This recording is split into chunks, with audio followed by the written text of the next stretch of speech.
बस मैं हार गया बा। बड़ी मेहनत की मैंने, दिन रात काम किया, लेकिन कामयाब नहीं हो सका मैं। बेटा बताओ तो सही, क्या हुआ, क्या हो गया?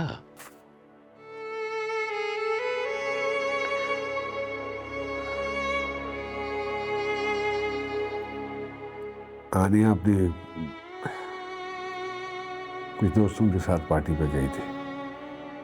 सारे फ्रेंड्स उसके एज के, यानी कि अंडर एज थे, और वहाँ के माहौल के मुताबिक तो पता है सब कुछ अवेलेबल होता है, ड्रग्स एंड। किसी ने शिकायत कर दी, पुलिस को रेड हो गई,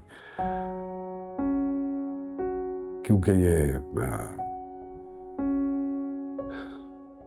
ओवरडोज थी, तो इसकी तबीयत खराब हो गई और ये बेहोश होकर गिर गई। गिरी है तो इसका सर फट गया। कल पुलिस वहां पहुंची,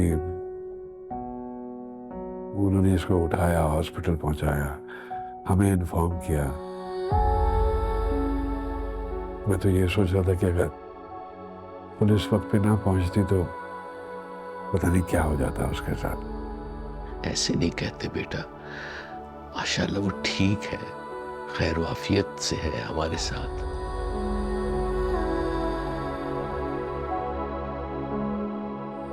बस फिर उस रात उसको उस हालत में देख के मैं तो अंदर से लरस गया। बस फिर मैंने उसी वक्त डिसीजन ली कि I'm not going to stay there anymore, and I just wrapped up everything. बस निकल आया वहां से।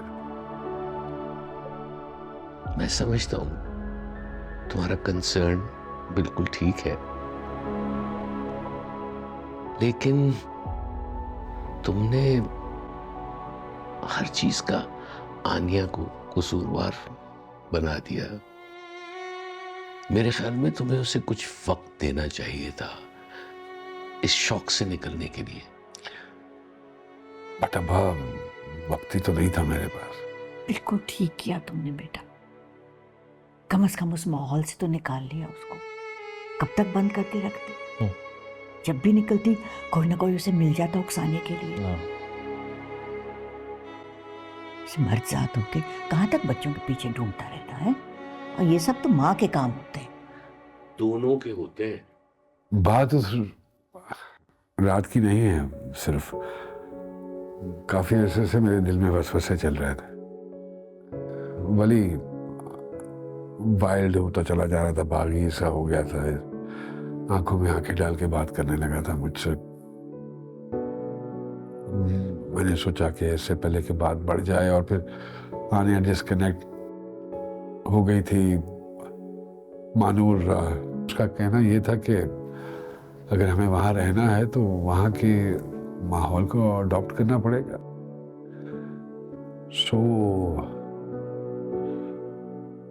हो नहीं पा रहा था, कुछ चीजें बर्दाश्त से बाहर हुई, तो जितना बिजनेस था सब कुछ मैं कहा और बन जाएगा, सब कुछ बेचा। And I just told her, I said no, it's enough, we have to go back. जी भी हम सब तुम्हारी परेशानी समझ सकते हैं, लेकिन एक बात बताऊं, पाकिस्तान का माहौल भी पहले जैसा रहा नहीं है। अब की जो जनरेशन है वो हमारी जनरेशन से बहुत एडवांस है। अब जो अमल और समीर जो स्कूल की कहानियां बताते हैं, मतलब बच्चे ड्रग्स ले रहे हैं, अफेयर्स चल रहे हैं आपस में। जी जी क्या होता है? खैर अल्लाह का शुक्र है कि मेरे बच्चे तो इन सब चीज़ों से दूर हैं। मेरे कहने का मकसद ये है कि फैमिली को यहाँ पर लेकर आना कोई सोल्यूशन नहीं है। जी भी तुम्हें बच्चों से दोस्ती करना होगी, उनका भरोसा जीतना होगा।